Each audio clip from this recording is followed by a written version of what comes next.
तो गाइस कैसे हैं आप सब लोग। रीइंकार्नेशंस के एपिसोड 25 के साथ हाजिर हो। तो लास्ट एपिसोड के एंड पे हमने देखा था हमारा लिनजुई मिंगजुई के साथ पूरी रात गुजारता है और साथ ही सुबह के वक्त वो उसे एक लिस्ट देता है और कहता है मेरे लिए इन सारी चीजों का बंदोबस्त कर दो। तो वो बड़ी खुश हो जाती है और उस लिस्ट को बच्चों की तरह लेकर वहाँ से भाग जाती है और कहती है ठीक है मैं तुम्हारे लिए इन सारी चीजों का बंदोबस्त कर दूंगी। वो भाग कर जा रही होती है तो रास्ते में से मिस लू मिलती है। मिस लू उसकी तरफ देखती है और उससे बात करना चाहती है लेकिन उसकी बात को इग्नोर करते हुए वहाँ से भाग जाती है। मिस लू भी शर्माना शुरू कर देती है और कहती है जरा रुको जरा, ये यहाँ पर लिनजुई के रूम के अंदर से क्यों निकल रही है, वो भी रात के वक्त। लगता है कि रात के वक्त यहीं पर इसके रूम में सोई थी। मिस लू अंदर आती है और अंदर आती है उसे कहती है यंग मास्टर मैंने अभी अभी एक न्यूज सुनी है। वो अंदर आने के बाद उसे कहती है वो न्यूज ये है कि लिंगटियान हाल के लोग और साथ में ठंडक क्लाउड सेक्टर के लोग वो सभी लोग अपनी आर्मी को लेकर यहाँ पर पहुंच आए हैं। वो लोग इस वक्त नाइट किंग सिटी के बाहर है। तुम्हारा लिन उसे कहता है मिस लू अब जबकि तुम यहाँ पर आ चुकी हो तो मैं चाहता हूँ कि तुम्हें बिल्कुल भी घबराने की जरूरत नहीं है। तुम्हें शानियर का बहुत ज्यादा ख्याल रखना होगा क्योंकि वो एक आम सी बच्ची नहीं है, क्योंकि वो एक एक्स्ट्रा ऑर्डिनरी बच्ची है। मिस लू उसे कहती है ठीक है तुमने जो कुछ कहा मैं उसका पूरा ख्याल रखूंगी। थोड़ी देर के बाद मिंगजुई अपने साथ एल्डर जिंगी को लेती है और साथ ही वो सारा सामान भी तैयार करने के बाद उसके रूम में पहुंच जाते हैं। लोग वहाँ पर आने के बाद उसे कहते हैं यंग मास्टर लिन तुमने जो कुछ भी कहा था हमने वो प्रिपेयर कर दिया और साथ में एल्डर जिंगी को भी अपने साथ लेकर आ गई हूँ। जिंगी उसे कहता है यंग मास्टर लिन अब मैं जान सकता हूँ कि आप मुझे यहाँ पर क्यों चाहते थे, आपने यहाँ पर मुझे क्यों बुलवाया, आपको मुझसे क्या चाहिए। माना लिन उसे कहता है मैं यहाँ पर तुम्हें कुछ शो करवाना चाहता हूँ। साथ ही वो मिस से कहता है यंग मिस मिंगजुई प्लीज मुझे वो सामान दे दो जो तुम लेकर आई हो। वो उसे कहती है क्यों नहीं। वो उसके पास वो सारा सामान निकाल देती है जो कि वो सामान के ऊपर रखता है। इसके साथ ही वो वहाँ पर रिफाइनिंग टेक्निक को यूज करने वाला वो कहता है चलो फिर यहाँ पर स्टार्ट करते हैं। इसके साथ ही वो अपनी जान फायर को रिलीज करते हुए उन मटेरियल्स के ऊपर जान फायर लगा देता है। ये देखने के बाद एल्डर जिंगी मिंगजुई को कवर करते हुए कहते हैं मिस मिंगजुई तुम्हें जल्दी से पीछे हटना होगा। यंग मास्टर लिन से कहता है यंग मास्टर लिन प्लीज यहीं पर रुक जाएं, आप कहीं पागल तो नहीं हो गया। आप यहाँ पर रिफाइनिंग मेथड को यूज करते हुए कुछ चीज रिफाइन करने वाले हैं लेकिन यहाँ पर बिना कॉलड्रॉन के और बिना किसी एक्सपर्टीज के आप यहाँ पर ये सब कुछ नहीं कर सकते कि इससे बहुत बड़ा हादसा भी हो सकता है। बहुत ज्यादा डेंजरस है। अगर आप एल्केमी परफॉर्म करने वाले हैं वो बिना एक्सपीरियंस के तो ये यहाँ पर आपकी जान भी ले सकता है और आपके साथ वालों की भी। इनसे कहता है तुम्हें बिल्कुल परेशान होने की जरूरत नहीं है एल्डर जिंगी, बस देखते जाओ मैं यहाँ पर क्या करने वाला हूँ। एल्डर जिंगी ये देखने के बाद काफी ज्यादा हैरान हो जाते हैं और कहते हैं ये तो पॉसिबल ही नहीं है। इसने यहाँ पर रेनबो परफाउंड आयरन इसके साथ डार्क फायर स्टील और बाकी के सारे हाई ग्रेड के मटेरियल्स को आसानी के साथ यहाँ पर कैसे रिफाइन कर लिया है। ऊपर से ये यहाँ पर किसी ऑर्डिनरी फायर को भी यूज नहीं कर रहा है। इसके पास जो फायर है वो बहुत ज्यादा स्पेशल है। हमारा लिन उससे कहता है तुम्हें बस यहाँ पर इस मेथड को फॉलो करना है और मेरे मेथड को फॉलो करने के बाद इसको रिफाइन करना है। तो लिन जो वहाँ पर अपने रिफाइनिंग के लास्ट स्टेज के ऊपर पहुंच जाता है। वहाँ पर जितने मटेरियल्स है उन सभी को पिघला लिया और पिघलाने के बाद उन सभी को अब यहाँ पर शेप देने वाला है। वो वहाँ पर उन सभी को शेप देते हुए कहता है तो अब यहाँ पर फाइनल स्टेप की बारी है। एल्डर जिंगी उसकी तारीफ करते हुए यंग मिस से कहते हैं यंग मिस मैंने इससे पहले इतना अच्छा फोर्जर कभी भी नहीं देखा। हमारे नाइट किंग सिटी में इससे बेस्ट फोर्जर कोई भी नहीं है। किसी को मैंने इतनी एफिशिएंसी के साथ किसी भी चीज को फोर्ज करते हुए नहीं देखा। अगर देखा जाए तो हम इसे अपनी नाइट किंग सिटी का सबसे बेस्ट फोर्जर भी कह सकते हैं। लिनजुई अपनी फोर्जरी को कंप्लीट कर लेता है और वहाँ पर वो एक आर्मर बनाता है। सभी मटेरियल्स को यूज करने के बाद उसने अल्केमी को परफॉर्म किया और उसके साथ उसने एक आर्मर बना दिया है। माना लिनजुई सोच रहा होता है तो मैंने यहाँ पर इसको कंप्लीट कर लिया, मैंने यहाँ पर रिफाइनिंग मेथड को यूज किया और मैंने यहाँ पर एक आर्मर बनाया जिसको परफॉर्म्ड आर्मर कहते हैं। तो हम लोग इसको इनडिस्ट्रक्टेबल वेस्ट कहेंगे। एल्डर जिंगी और साथ में मिस यंग मिस दोनों ही दूर खड़ी है। सब कुछ देखकर बहुत ज्यादा हैरान हो रहे होते हैं। एल्डर जिंगी कहते हैं इसने तो यहाँ पर ये कंप्लीट भी कर लिया। तो मिस कहती है वैसे तो हम लोग जब भी फोर्जर्स के पास जाते हैं और उनसे कोई चीज बनवाना चाहते हैं तो वो हमें महीनों का टाइम देते हैं। वो कहते हैं कि इस चीज को बनाने में बहुत सारे महीने लगेंगे। ऐसा तो नहीं है कि वो सारे फोर्जर हमसे झूठ बोलते हैं कि असल बात तो यह है कि वो लोग इतनी आसानी के साथ बड़े थोड़े टाइम में इस चीज को बना सकते हैं जो भी वो बनाना चाहते हैं। फिर साथ ही वो कहती है नहीं ऐसा नहीं है, मुझे लगता है कि यही एक एक्स्ट्रा ऑर्डिनरी फोर्जर है। उसने यहाँ पर जो आर्मर बनाया है वो तो पहले 9th ग्रेड के आर्मर से भी ज्यादा बेहतर लग रहा है। मोना लिनजुई से कहता है तुमने यहाँ पर बिल्कुल गलत पहचाना है। ये कोई 9th ग्रेड का आर्मर नहीं बल्कि ये एक 3rd ग्रेड का आर्मर है। इसको हम लोग स्पिरिट आर्मर भी कहते हैं। तुम इसको इनडिस्ट्रक्टेबल वेस्ट भी कह सकती हो। वो लोग ये बात सुनते ही बहुत ज्यादा हैरान हो जाते हैं और कहते हैं क्या ये वाकई में सच है कि ये एक 3rd ग्रेड का आर्मर है। उनसे कहता है हाँ ये वाकई में एक 3rd ग्रेड का आर्मर है। एल्डर जिंगी से कहता है एल्डर जिंगी मैंने तुम्हारे बारे में ये सुना है कि तुम भी फोर्जिंग परफॉर्म कर सकते हो, तुम्हें फोर्जिंग की टेक्निक्स आती है। लिनो से कहता है अगर तुम यहाँ पर मुझे किसी चीज के देने का वादा करते हो, अगर तुम यहाँ पर मुझे इस चीज के देने का वादा करोगे तो मैं तुम्हें इसकी टेक्निक दे दूंगा, ये वाला फार्मूला मैं तुम्हें दे दूंगा। तुम अपने नाइट किंग सिटी के लिए बहुत सारे रिफाइनिंग आर्टिफैक्ट्स बना सकते हो। ये बात सुनते ही कहते हैं क्या तुम वाकई में सच कह रहे हो। तुम्हारा लिनो से कहता है हाँ मैं वाकई में सच कह रहा हूँ। तुम्हारी रिफाइनिंग टेक्निक मैं तुम्हारे नाइट किंग सिटी को गिफ्ट करने वाला हूँ, इसी वजह से मैं इस रिफाइनिंग टेक्निक को तुम्हारे पास लेकर आया हूँ।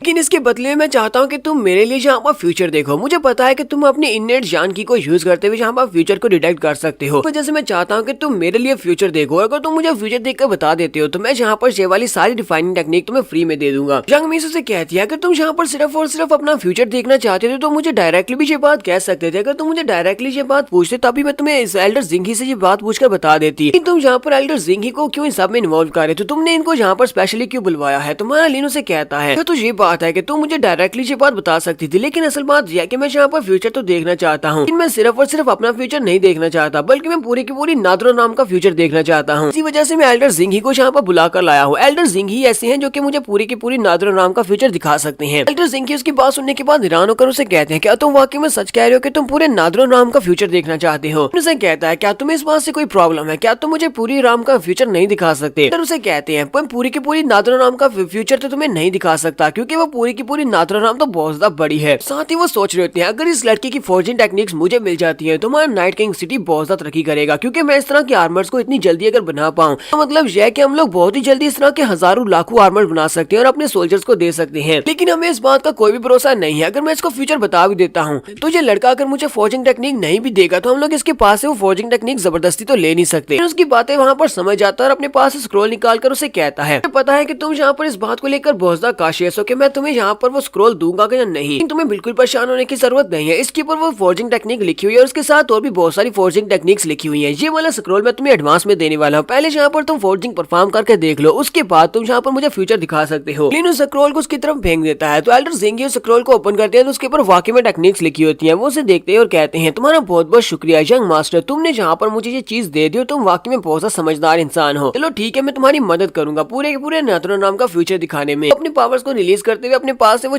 सारी आइटम्स निकालते हैं जिनकी मदद से वो उसे फ्यूचर दिखाने वाले हैं। एल्डर जिंगी उसे कहते हैं तो मुझे ये बताओ कि तुम यहाँ पर कौन से पीरियड में फ्यूचर को देखना चाहते हो, यानी कि तुम कितना लंबा आगे फ्यूचर में देखना चाहोगे? तो लिन उसे कहता है मुझे लगता है कि 1 साल काफी रहेगा, मुझे आगे 1 साल का फ्यूचर देखना है। उसे कहते हैं तो फिर ठीक है, मैंने यहाँ पर टाइम को 1 साल के ऊपर सेट कर दिया और मैं तुम्हें यहाँ पर 1 साल का फ्यूचर दिखाने वाला हूँ। जब वो वहाँ पर फ्यूचर को दिखाना स्टार्ट करते हैं वो उसे कहते हैं यहाँ पर टाइम हजारों लाखों गुना ज्यादा तेजी के साथ बह रहा है। यहाँ पर अपने डिवाइन सेंस को यूज करते हुए इसके अंदर जानकर देखना होगा। देख सकते हो तुम्हें पूरे की पूरी नादर नाम का यहाँ पर फ्यूचर दिखाई देगा। तुम्हारा लिन वहीं पर खड़े खड़े अपने डिवाइन सेंस को रिलीज करता है और उसके अंदर भेज देता है। और उसके अंदर भेजने के बाद लिन शुई कहता है सिर्फ और सिर्फ 4 जगहों के फ्यूचर के बारे में जानना है। वो 4 जगह कौन सी होने वाली है? लिन शुई कहता है पहले तो मैं यहाँ पर अपने वेंगजियन सेक्टर के बारे में देखना चाहता हूँ कि आखिर उसका क्या बनेगा। साथ ही वो कहता है दूसरा मैं नाइट किंग सिटी के बारे में देखना चाहता हूँ। तीसरा वो बाइलू शैंकिंग पैलेस के बारे में देखना चाहता है और चौथे नंबर पर जगह को देखना चाहता है, उस जगह को देखना चाहता है जहाँ पर मास्टर सुमिरो को कैद करके रखा गया है। वो मास्टर सुमिरो को भी देखता है तो मास्टर सुमिरो जो कि वहाँ पर कैद होते हैं एल्डर जिंगी क्योंकि साथ साथ फ्यूचर को देख रहे होते हैं वो भी वहाँ पर उसकी तरफ देखते हैं। तो एल्डर सुमिरो घूर कर उसकी तरफ देखते हैं। जब वो उसको घूर कर देखते हैं तो अपनी पावर्स को रिलीज करते हैं जिसकी वजह से जिंगी के मुंह के अंदर से ब्लड निकलना शुरू हो जाता है और उनकी फ्यूचर डिडक्शन की टेक्निक वहीं पर बीच में रुक जाती है। वो काफी ज्यादा जख्मी हो जाते हैं। तुम्हारा लिन आगे बढ़ता है और उसको सहारा देते हुए कहता है क्या तुम ठीक हो? जंग मिस कहती है इन्हें क्या हुआ, अचानक से इनके मुंह से ब्लड क्यों निकलना शुरू हो गया है? तो एल्डर जिंगी उसे कहते हैं लगता है कि मैंने फ्यूचर देखने के दौरान किसी ऐसे को देख लिया जिसे मुझे नहीं देखना चाहिए था। ऐसे मैंने उसे देखा तो वहाँ से भागने के लिए मैंने अपनी सारी की सारी की पावर को यूज कर दिया जिसकी वजह से मैं जख्मी हो गया हूँ। लिन उसे कहता है अब तुम्हें यहाँ पर रेस्ट करने की जरूरत है तो वो उसे जाकर बिस्तर के ऊपर लिटा देती है। एल्डर जिंगी की हालत काफी ज्यादा खराब होती है। उसे एक वक्त जंग मास्टर किन भी वहाँ पर पहुंच जाता है। वो उसे कहता है जंग मास्टर लिन मैंने यहाँ पर काफी सारे शोर की आवाज सुनी है, मुझे ये बताओ कि यहाँ पर क्या हो रहा है? मैं जल्दी से यहाँ पर देखने के लिए आ गया। वो यहाँ पर बिल्कुल अकेला आया होता है तो लिन उसकी तरफ देखता है और सोच रहा होता है ये यहाँ पर बिना अपने गार्ड्स के आया, कहीं ऐसा तो नहीं है कि ये वाकई मुझे अपना दोस्त समझता है और अपने गार्ड्स के बिना यहाँ पर आया है। तुम्हारा लिन जियो से कहता है जबकि तुमने यहाँ पर आकर मुझसे पूछा है तो फिर ठीक है मैं तुम्हें बता देता हूँ। एल्डर जिंगी से कहा था कि ये मेरे लिए पूरी की पूरी नादरा नाम के फ्यूचर को रिड्यूस करके बताएं तो मैंने इस नादरा नाम के फ्यूचर को देखा है। लेकिन ये सब कुछ करने के दौरान इन्होंने अपनी की पावर को कुछ ज्यादा यूज कर दिया जिसकी वजह से इनकी की पावर एग्जॉस्ट होगी। अब इन्हें काफी दिनों के लिए रेस्ट करना पड़ेगी। मास्टर कीनो से कहता है लिन जुई तुम यहाँ पर हमारी नादरा नाम को सेफ रखने के लिए उसका फ्यूचर देख रही हो और तुम यहाँ पर इसको अपने माइंड में रख रही हो, इसका मतलब ये है कि तुम तो वाकई में एक बहुत ही अच्छे इंसान हो। मना लिन से कहता है तुम यहाँ पर कुछ ज्यादा मेरी तारीफें कर रहे हो, मैं तो बस अपने मकसद को हासिल करने के लिए सब कुछ कर रहा हूँ। मैंने अपने मकसद के लिए यहाँ पर फ्यूचर देखा था। तुमने यहाँ पर पूछा है तो मैं तुम्हें बता दूं कि मैंने तुम्हारे बाइलू शैंकिंग पैलेस का फ्यूचर भी यहाँ पर देखा है, लेकिन इस बारे में तुम्हें बाद में बताऊंगा कि मैंने तुम्हारे फ्यूचर में क्या देखा है। कि इस वक्त सिटी लॉर्ड यहाँ पर पहुंच आए हैं तो सिटी लॉर्ड हमसे मिलने के लिए यहाँ पर आए हैं। इसी वक्त उन दोनों के सामने एक जबरदस्त एंट्री होती है। सिटी लॉर्ड उन दोनों के सामने अपीयर होते हैं। वहाँ पर आने के बाद कहते हैं तो यहाँ पर मैं यंग टैलेंटेड लड़कों से मिल रहा हूँ, तुम दोनों ही वाकई में काफी ज्यादा टैलेंटेड हो। कि मैं जुन वू शेंग यहाँ पर बेकार में नहीं आया, मुझे चांस यहाँ पर टैलेंटेड बच्चों से मिलने को मिला है। दोनों जब उसे ग्रीट करते हैं तो सिटी लॉर्ड उनसे कहते हैं तो चलो ठीक है फिर आओ वहाँ पर बैठते हैं। तो वो तीनों वहाँ पर टेबल के इर्द गिर्द बैठ जाते हैं। सिटी लॉर्ड लिंजुई से कहते हैं लड़के मैंने सुना है कि तुमने यहाँ पर एक बहुत ही बड़ी प्रॉब्लम क्रिएट कर दी है। लिंजुई से कहता है ये कोई बड़ी प्रॉब्लम नहीं है, बड़ी प्रॉब्लम तो यह है कि पिछले कई दिनों से बल्कि कई महीनों से आप कल्टीवेशन करने के लिए अकेले में बैठे हुए थे और इतने साल तक कल्टीवेट करने के बाद भी आप यहाँ पर ब्रेक थ्रू कम्प्लीट नहीं कर पाए, क्या आप अगले लेवल तक नहीं पहुंच पाए। लिंजुई से कहता है अगर मैं आपसे ये कहूँ कि मैं यहाँ पर आपकी मदद कर सकता हूँ, मैं आपको ट्रांसेंडेंटल ड्राम में पहुंचा सकता हूँ, वो भी 9 लेयर परफॉर्म टेक्निक को यूज करते हुए, क्या आप मेरी बात के ऊपर भरोसा करेंगे। सिटी लॉर्ड उसकी बात सुनने के बाद बहुत ज्यादा हैरान हो जाते हैं और कहते हैं इस लड़के को कैसे पता चला कि मैंने ब्रेक थ्रू कम्प्लीट नहीं किया, यहाँ पर ब्रेक थ्रू नहीं कर पाया। तो यहाँ पर हम लोग अपनी एपिसोड 25 का एंड करेंगे। एपिसोड की एक्सप्लेनेशन अच्छी लगी हो तो कमेंट करके जरूर बताइएगा। चैनल को सब्सक्राइब कर दे, वीडियो को लाइक और शेयर कर दे। शुक्रिया।